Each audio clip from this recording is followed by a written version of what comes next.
There is a particular kind of silence in American family history that does not come from missing records. It comes from records that were carefully kept. Meeting minutes, birth registers, disownment proceedings, removal certificates, sitting in archive collections at Haverford and Swarthmore, and in county historical societies across Pennsylvania, North Carolina, Indiana, and Ohio that almost nobody thinks to search, because almost nobody thinks to ask whether their family was once part of the community that produced them. The Society of Friends, the people whom colonial-era neighbors began calling Quakers sometime in the 1650s, was never a large movement in raw numbers. At the height of its colonial presence in North America, it likely accounted for somewhere between 2 and 3% of the total population. Yet the genealogical and genetic footprint that community left behind runs considerably ahead of that percentage, in ways that researchers tracing colonial American descent are still working to account for. If you're enjoying this story so far, don't forget to hit the like button and subscribe. Drop a comment telling me where in the world you're watching from. I love hearing from you. The explanation for that disproportion is rooted in timing and geography. Quakers arrived early, among the first substantial settler communities in Pennsylvania and Delaware from the 1680s onward, and present in the Carolina lowlands in significant numbers within a generation of those original settlements. They planted themselves in regions that became the demographic spine of American westward migration. They married within their meetings with a consistency that produced surname concentrations and shared DNA patterns still visible in commercial genetic databases today. And they maintained a documentation system, monthly meeting records kept by appointed clerks, quarterly and yearly meeting minutes, birth and death registers, certificates of removal issued when families relocated, that operated entirely outside the Anglican parish structure and outside the county civil record. Those records exist, they are indexed and increasingly digitized, but the family that left the meeting, through disownment, through drift, through the social pressures of war or geography, left behind a trail that stops at the meeting house door, and continues in sources that give no indication of where that family had been before. George Fox, the Leicestershire preacher who gathered the earliest Friends communities in England during the 1640s, built a movement around a theology that dispensed with ordained clergy, formal sacraments, church buildings, and the hierarchical mediation between individual conscience and the divine. His followers sat in silence until moved to speak. They refused to remove their hats before social superiors, refused to swear oaths, and maintained a collective testimony against war and military service that the society upheld, with significant internal pressure at certain moments, but institutionally, for more than 3 centuries. William Penn applied that theology to colonial governance when the Crown granted him Pennsylvania in 1681, creating a colony whose founding documents guaranteed a breadth of religious tolerance unusual even by the standards of the most liberal European experiments of that period. Penn advertised that tolerance directly to communities across the British Isles and the German-speaking Rhineland who needed it. The Quakers who responded settled the Delaware Valley, organized meetings throughout West Jersey and Burlington County, and established communities in the Carolina lowlands that would become the largest concentration of Friends south of Philadelphia. From those foundations, a migration began that would carry Quaker culture, Quaker surnames, and Quaker genetic patterns across the American interior over the following century and a half. The first place to look when a family might carry Quaker ancestry is the surname itself. Certain family names circulate through Friends meeting records at concentrations that separate them from the surrounding colonial population, not because Quakers invented those names, but because the society's practice of marrying within the meeting created self-reinforcing surname pools that persisted across multiple generations in geographically defined communities. The Fell family, documented in Chester County, Pennsylvania from the 1680s, appears in Friends' birth, death, and marriage registers across the Mid-Atlantic and into the Ohio Valley, at a rate that genealogists working in Quaker records have long treated as a directional indicator worth following. The Coffin name, carried by Nantucket Quaker families whose shared maritime economy and geographic isolation produced one of the most genetically cohesive colonial American communities on record, clusters in monthly meeting registers from coastal Massachusetts through the Carolina Quaker settlements, in a distribution that tracks the Friends migration corridor more closely than any other single variable. The Hoag family, the Mott family, the Coates name, the Starbuck lineage, these are not exclusively Quaker surnames, but their frequency in confirmed Friends meeting records from Chester County, Burlington County, and Guilford County is high enough that a genealogist who encounters any of them in a census entry or land deed from the right geographic window has reason to look further before assuming anything else. The Penrose name appears so consistently in Philadelphia area Quaker records that researchers sometimes use its presence as a rough calibration point when assessing whether surrounding households might also have had Friends connections. The Sharpless family, documented in Chester County from the 1680s, traces through 7 or 8 generations of meeting membership in Pennsylvania and Ohio before its surname trail disperses into the broader Midwestern record in the mid-19th century. The Lundy name, the Griscom family, the Woolman surname, carried by the 18th century minister John Woolman, whose journal remains one of the most widely read documents of colonial American spiritual life. These are lineages that the meeting records hold with unusual precision, because the Society's documentation system captured what the colonial civil record often did not. Birth dates paired with both parents' names, witnesses to marriages listed in full, disownment proceedings with their causes stated, removal certificates addressed to specific receiving meetings in specific counties. What makes surname evidence most useful is not the name in isolation, but the name in context. A coffin or a fell, appearing in a Chester County deed from 1740, surrounded by neighbors whose surnames also appear in the same meeting's birth register for that period, is situated in a document cluster that points toward the Quaker archive more clearly than any single entry could on its own. The surname is not the conclusion, it is the address. The movement of those surnames across the American interior is a second sign, and one that has proven useful in cases where the meeting records themselves no longer survive in complete form. Quakers did not migrate through the continental interior the way many other colonial populations did, individually, opportunistically, following land prices or scattered family connections that carried them in unpredictable directions. They moved in organized corridors, following other friends, carrying certificates of removal from one established meeting to a newly gathered one in the adjacent county or the next territory, arriving in communities where the meeting house was already under construction and the monthly meeting was already keeping minutes. That pattern produced a migration trail whose geography remains readable for genealogical purposes across a span of 2 centuries. From the original Pennsylvania settlements in Chester County, Lancaster County, and Burlington County in New Jersey, families moved south along the Appalachian Piedmont into the Shenandoah Valley, and then into the North Carolina Quaker settlements concentrated in Perquimans and Guilford counties. Those Carolina meetings became one of the largest concentrations of Friends south of Philadelphia. But as the early decades of the 19th century pushed Quaker families into increasing proximity with slavery, which the Society had formally condemned as early as 1780, a large collective migration carried many of the North Carolina meetings bodily into the free states of the Northwest Territory. The New Garden meeting of Guilford County sent a substantial portion of its membership into Wayne County, Indiana. Other families followed Ohio routes into Mahoning and Columbiana counties, or continued further west into Henry County, Iowa, and Hendricks County, Indiana. A family tree that shows a surname traveling that specific sequence, Chester County or Burlington County in the 1700s, Guilford or Perquimans County before 1820, Wayne County, Indiana, or Mahoning County, Ohio by 1830 or 40, is following a route whose geography was defined almost entirely by the location of established Friends meetings. The census entries at each point often show that the surrounding neighbors share surnames drawn from the same Quaker pool. Land patent documents from Wayne County in the 1810s and 20s contain buyer and seller names that repeat through Guilford County records from 2 or 3 decades earlier, and those same names appear in the New Garden meeting birth register from the 1780s. A family moving along this corridor was following a community that documented itself at every stop. Naming practices within Quaker families produced a third sign that has outlasted the meeting records themselves in certain family oral traditions. Early Friends objected to what they described as the pagan origins of conventional English names for days of the week and months of the year.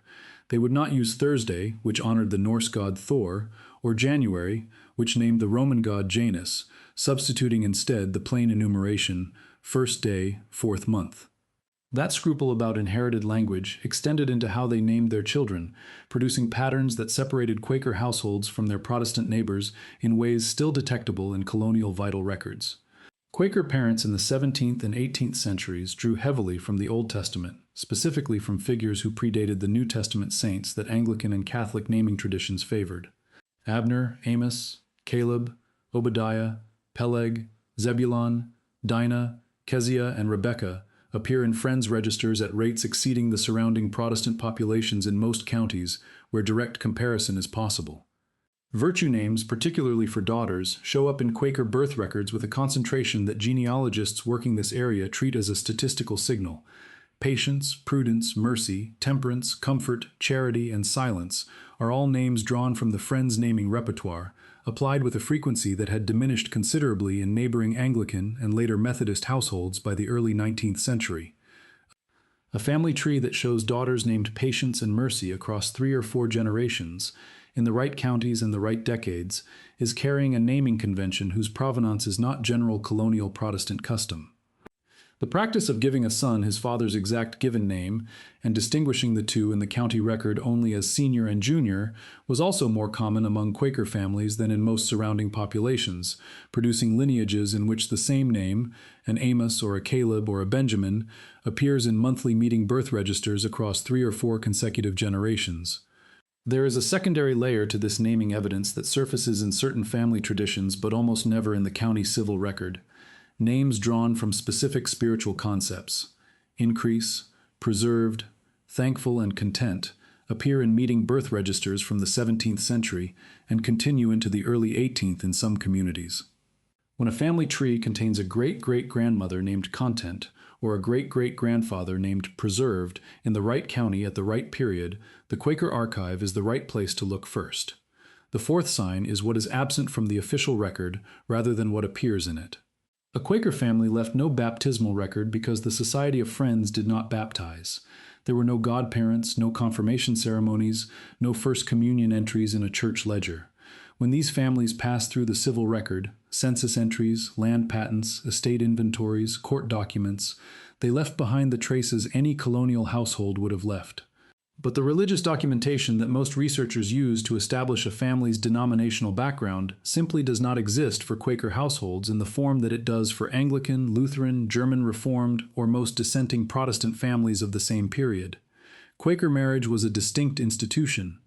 A couple who wished to marry appeared before their monthly meeting and, after a clearance process in which both the meeting's business committee and the couple's families were consulted over several weeks, declared their intentions before the assembled friends on a meeting day. No minister presided. The couple spoke their commitment, in whatever words they found adequate, before their community. Every person present then signed the marriage certificate as a witness. Surviving Quaker marriage certificates from the colonial period often carry 60 or 80 names. For the genealogist, such a certificate is not a single record. It is a community directory, capturing in one document every person who attended that meeting on that particular day.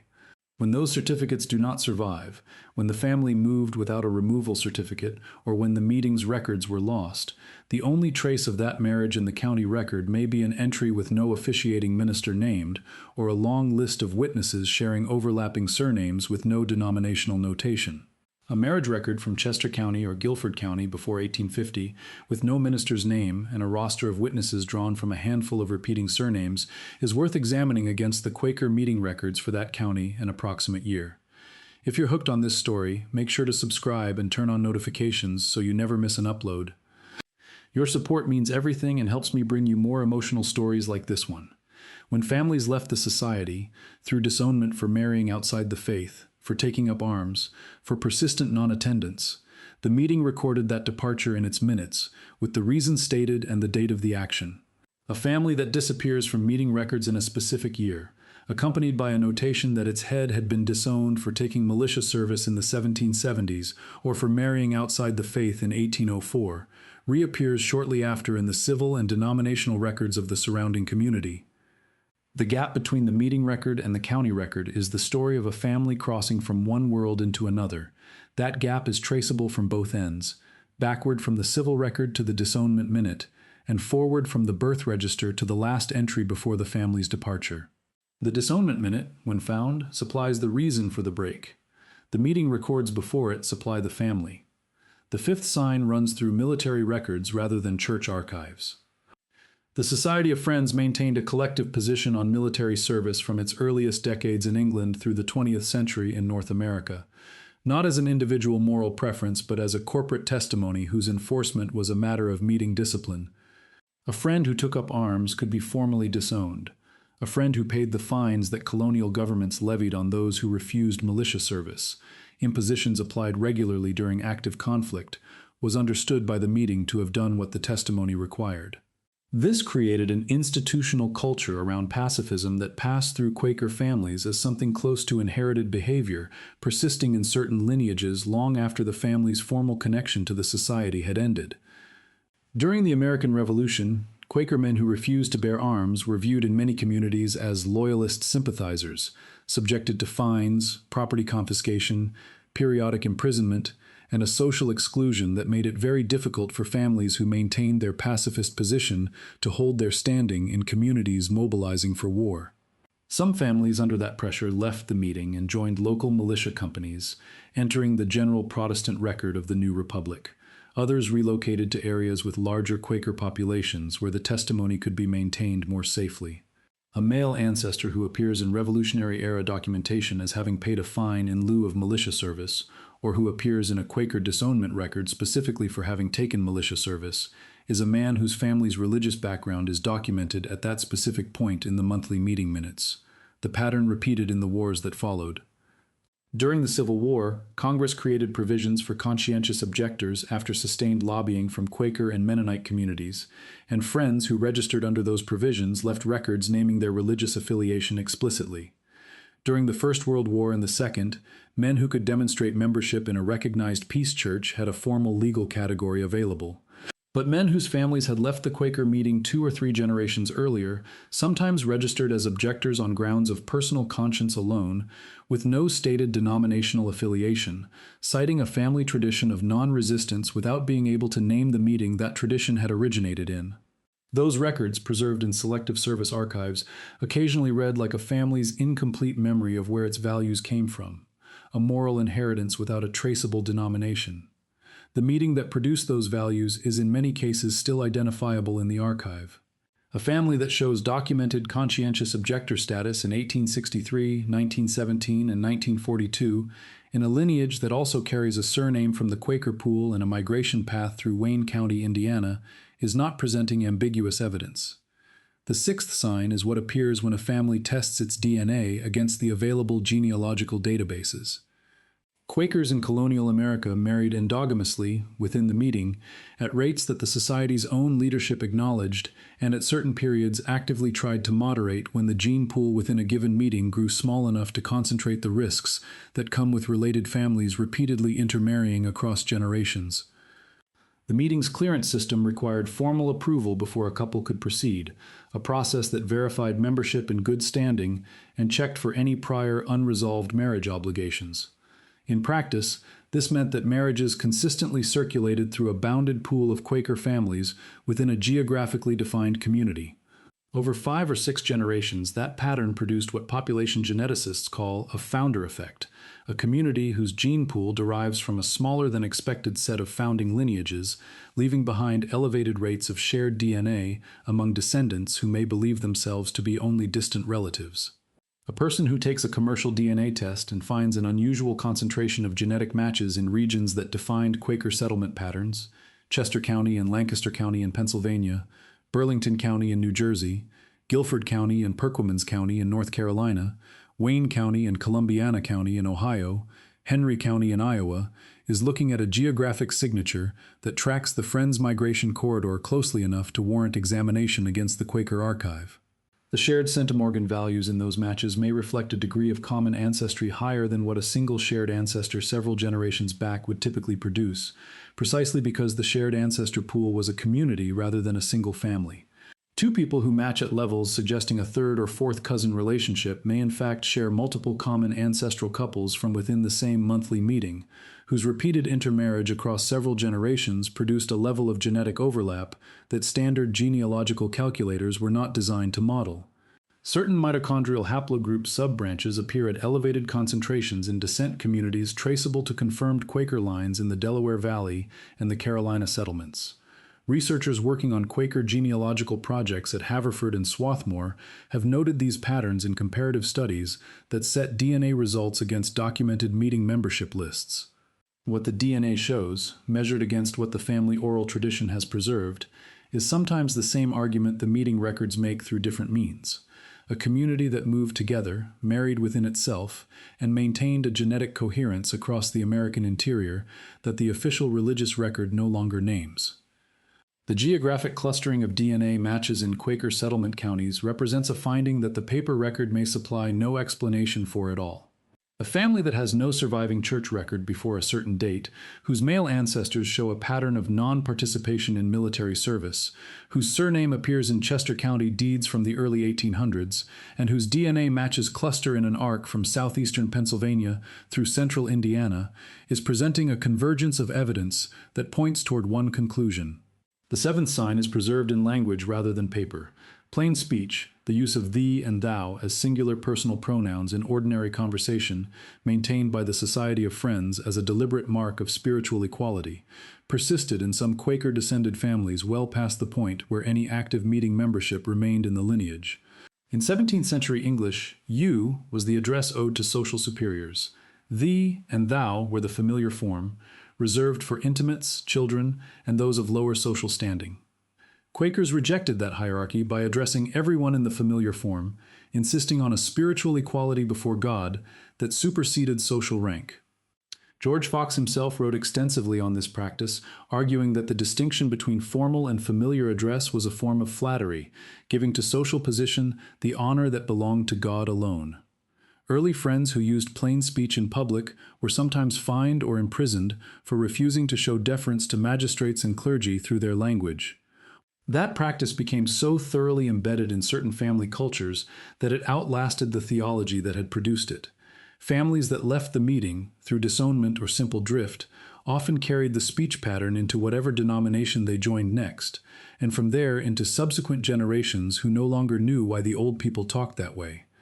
Oral historians working in eastern Ohio, central Indiana, and the North Carolina Piedmont during the 1920s and 30s occasionally recorded the accounts of elderly residents who described grandparents or great-grandparents born in the 1830s or 40s who used thee in ordinary household speech. Some of those informants understood the practice as Quaker inheritance. Others did not.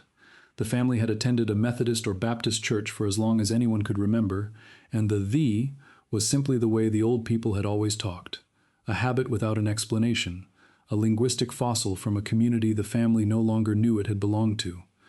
There is a written parallel that occasionally surfaces in private correspondence from the 19th century. Letters from families whose Quaker affiliation had ended a generation or two earlier sometimes continue to use plain speech forms in private writing, addressing family members as thee in contexts where the same individual's published writings would use conventional English. When such letters appear in county historical society collections or family archive donations, they sometimes provide the most direct connection between a family the civil record shows as Methodist and the Quaker community from which that family originally came. A family that holds either form of this sign, the oral memory of an ancestor who said thee, or a letter in plain speech from a relative who left no other indication of Quaker connection, is holding a marker that the meeting archive may be able to confirm. What these 7 signs describe, taken together, is a community that passed through the American record on its own terms, documenting itself in an archive that ran parallel to the civil and ecclesiastical records surrounding it, marrying within its own circle, naming its children according to its own traditions, and moving across the continent along routes the meetings defined.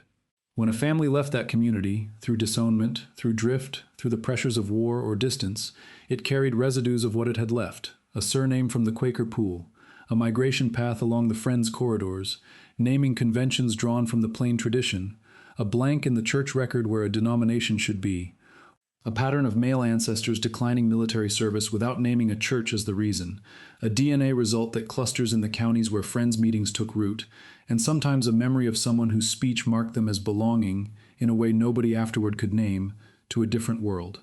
Tracing a Quaker line once these signs point in that direction is, in many respects, more tractable than tracing descent through most other colonial American communities, precisely because the society maintained its own documentation system outside both the Anglican parish and the county civil structure.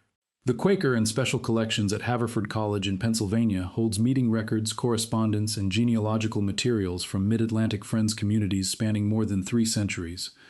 The Friends Historical Library at Swarthmore College maintains birth, death, and marriage registers alongside disownment proceedings, removal certificates, and monthly meeting minutes from the major Quaker settlements in Pennsylvania, New Jersey, Delaware, the Carolinas, Ohio, and Indiana. The New England Yearly Meeting records, held in Providence, Rhode Island, cover the coastal Massachusetts and Nantucket communities, whose surnames spread south and west through the Friends migration corridors. These collections are indexed. Many have been digitized.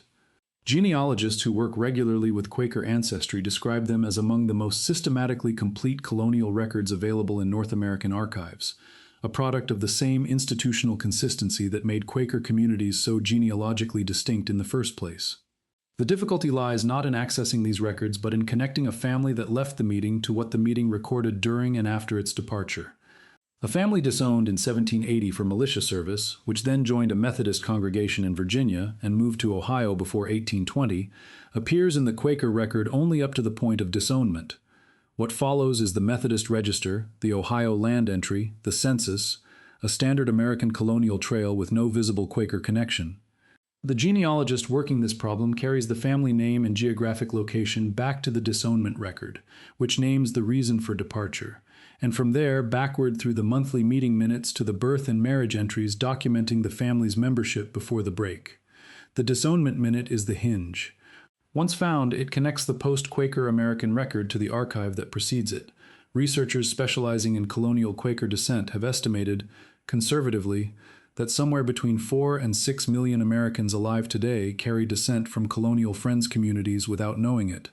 That range reflects the imprecision that comes from forward-projecting meeting membership counts through a population whose disownment and departure patterns were not uniformly recorded in every county. At the conservative end of that range, the number is large enough to suggest that the community's footprint in the American population substantially exceeds what the Religious Society of Friends' current membership of roughly 300,000 active members in North America would imply. If any of these threads run through your family's story, a surname from the Quaker pool, a migration path along the Friends corridors, naming conventions that favor virtue names and Old Testament figures, a gap where a church record should be named, a pattern of military non-participation across more than one generation, a DNA result that keeps returning matches in the counties where Friends meetings planted themselves, or a memory of an ancestor who spoke in a way that nobody afterward could explain, the archive is worth opening. The meetings kept the record with more care than most colonial institutions kept anything. It has been sitting in those collections, carefully maintained, for as long as the families who left it behind have been gone, and it holds more than most of those families have ever been told to expect. Thank you so much for watching until the end. If you loved this story, check out the other videos on your screen now. I think you'll really enjoy them. And don't forget to subscribe if you haven't already. See you in the next story.